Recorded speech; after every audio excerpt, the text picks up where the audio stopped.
ब्रिजटा देखुଛନ୍ତି ଆପଣ ମାନେ ଏଟା ହେଉଛି ବିରୁପା ନଦୀର ବ୍ରିଜ। ବିରୁପା ନଦୀ କ୍ରସ୍ କଲା ପରେ ଆମେ ଯାଇ ପହଞ୍ଚିଲୁ ଉଦୟଗିରିରେ। ଉଦୟଗିରି ଏକ ହିଲ୍ ଷ୍ଟେସନ, ପାହାଡ଼ିଆ କ୍ଷେତ୍ର। ଏଠାରେ ବୁଦ୍ଧିଷ୍ଟ ମାନେ ରହୁଥିଲେ। ସେଠି ୟୁନିଭର୍ସିଟି ଥିଲା ଗୋଟେ, କିମ୍ବା ରହୁଥିଲେ ଏମିତି ଜଣାପଡ଼େ। ସେଠି ଜଙ୍ଗଲ ଅଞ୍ଚଳ। ଆମେ ଏଇ ଜଙ୍ଗଲିଆ କ୍ଷେତ୍ର ଭିତରେ ଯାଇ ଏବେ ବୁଦ୍ଧ ସ୍ତୂପ ଦେଖିବା। ପାହାଡ଼ ତଳେ ବୁଦ୍ଧ ସ୍ତୂପ ଅଛି ଗୋଟେ। ସେଠି ବୌଦ୍ଧ ମୂର୍ତ୍ତି ଆପଣ ଦେଖିବେ। ଦେଖନ୍ତୁ, ଆପଣ ଦେଖିପାରୁଥିବେ ଭିଡ଼ିଓ ମାଧ୍ୟମରେ କିଛି କିଛି ଜଣାପଡ଼ୁଛି ଦୂରରୁ। ଆମେ ସେଠି ଏବେ ପହଞ୍ଚିବୁ। ଲୋକ ଜାଳ ବି ନେଉଛନ୍ତି ଜଙ୍ଗଲରୁ ସଂଗ୍ରହ କରିକି। ଏବେ ଦେଖନ୍ତୁ, ଏ ହେଲା ଭଗ୍ନ ଅବସ୍ଥାରେ ଅଛି ବୁଦ୍ଧ ସ୍ତୂପ, ପୁରାତନ ବୁଦ୍ଧ ସ୍ତୂପ। ଆମେ ରତ୍ନଗିରି ବୁଲିଲା ପରେ ବି ସେ ବୁଦ୍ଧ ସ୍ତୂପ ସବୁ ଦେଖିଥିଲେ। ମନଷ୍ଟ୍ରି ଯୋଉଟା କହୁଛନ୍ତି, ଭଗ୍ନ ଅବସ୍ଥାରେ ଉଦ୍ଧାର କରାଯାଇଥିବା ବୁଦ୍ଧ ମୂର୍ତ୍ତି ସଂରକ୍ଷିତ କରାଯାଇଛି। ଜାଲି ମାଧ୍ୟମରେ ଗ୍ରିଲ୍ ଦିଆଯାଇଛି।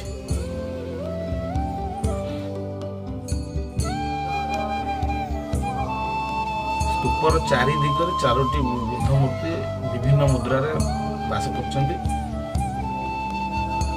ତାପରେ ଆମେ ବୁଲିକି ଆସି ଦେଖିଲୁ ଗୋଟେ କୂଅ, ପୁରାତନ ବାମ୍ଫି ଯୋଉଟା କହୁଛନ୍ତି।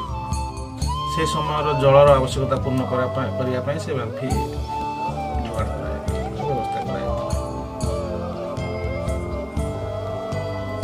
ଉଦୟଗିରିର ପରିସର ଭିତରେ ଏକ ମନ୍ଦିର ବି ଅଛି, ମା କାଳିକା ମନ୍ଦିର। ଦେଖନ୍ତୁ, ବହୁତ ଟୁରିଷ୍ଟ ମଧ୍ୟ ସେଠାକୁ ଆସୁଛନ୍ତି ଦର୍ଶନ କରିବା। ଦେଖନ୍ତୁ, ସବୁ ଟିକଟକ୍ ହଉଛି।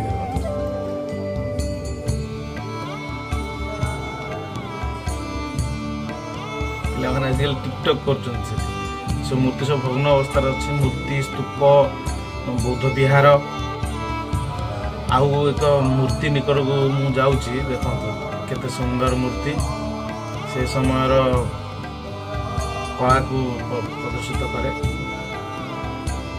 ଏବେ ବି ସେ ଜୀବନ୍ତ ସେ ମୂର୍ତ୍ତି। ମୁଁ ମଧ୍ୟ ଏ ମୂର୍ତ୍ତି ନିକଟକୁ ଯାଇକି, ସମସ୍ତେ ଟିକଟକ୍ କରୁଥିଲେ, ମୋର ବି ମନ ହେଲା ଟିକଟକ୍ ଟିକେ କରିବା ପାଇଁ। ମୁଁ ଟିକେ ଷ୍ଟାଇଲରେ ଠିଆ ହେଇଗଲି।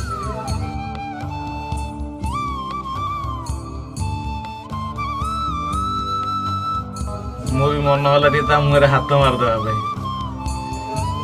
ହାତ ମାରିବା, ହଁ ମାରିଦେବା ଟିକେ ଆଉ। ବଢ଼ିଆ ପ୍ଲେନ୍ ଲାଗିଲା। ମୁଁ ବି ସେଲ୍ଫି ନେଇଗଲି। ଦେଖନ୍ତୁ ଭଲ ଲାଗୁଛି କି ନାହିଁ।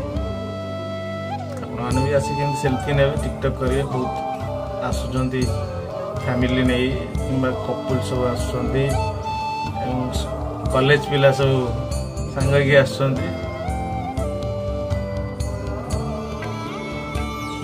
ଏଇଟା ମୁଖ୍ୟ ବୌଦ୍ଧ ବିହାର। ଏଠାରେ ରହୁଥିଲେ ବୁଦ୍ଧିଷ୍ଟ ମାନେ। ସେମାନଙ୍କୁ କୁହାଯାଏ, ମୁଖ୍ୟ ଗୃହରେ ବୁଦ୍ଧଙ୍କର ମୂର୍ତ୍ତି ଅଛି, ଯୋଉଠି ମୁଁ ବସିକି ଫଟୋ ବି ଉଠେଇଲି।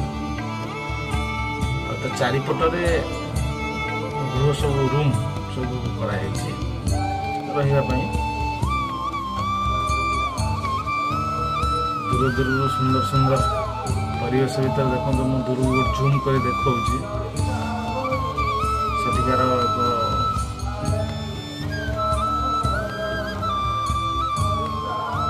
ଅନୁଗୁଳ ଚନ୍ଦ୍ରଙ୍କର ସତ୍ସଙ୍ଗ କେନ୍ଦ୍ର। ଏଠି ଆଉ ଗୋଟେ ଟିକଟକ୍ ଦେଖ, ପୁଅଟା ଷ୍ଟାଇଲ ମାରି ଠିଆ ହେଇଛି, ଝିଅଟା ଫଟୋ ଉଠଉଛି। ଆଉ ଏଇଟା ଗୋଟେ ସ୍ତମ୍ଭ।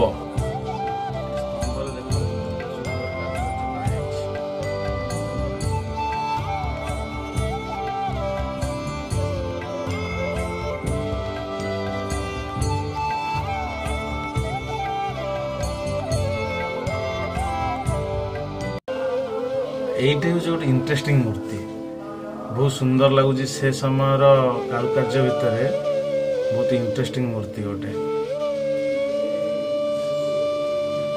मुझे सेल्फी नेली पछपटे कांध पत्थर अच्छी कांध था हाथ पकई था भल से हाथ पड़लानी तो